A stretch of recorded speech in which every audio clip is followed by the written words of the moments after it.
Valentine's ডেতে তো কোথাও যেতে পারিনি, তাই বললো চলো আজকে বেরিয়ে আসি। তাই দুজনেই রেড কালার পরে বেরিয়ে পড়েছি। তো গিয়েছিলাম একটু সানসিটি মলে, ভীষণ সুন্দর সাজিয়েছে ভেতরটা। ওখানের ফুড কোর্টটা বন্ধ ছিল, তাই জন্য চলে এসেছি একটু ফুচকা শট খেতে। আগেও একবার এসেছি, তোমরা সেই ভিডিওটা দেখেছিলে। সেদিন অন্য একটা ফ্লেভার ট্রাই করেছিলাম, আর আজকে একটু অন্য ফ্লেভার ট্রাই করেছি। আজকে দুজন মিলেই খেয়েছি, বরেরও খুব ভালো লেগেছে ফ্লেভারটা।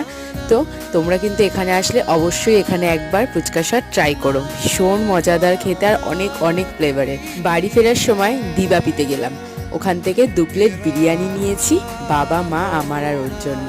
তো সেই 2 প্লেট বিরিয়ানি নিয়ে তো কি কাণ্ড 2 প্লেটও আমরা 4 জনে শেষ করতে পারছি না, জানো তো।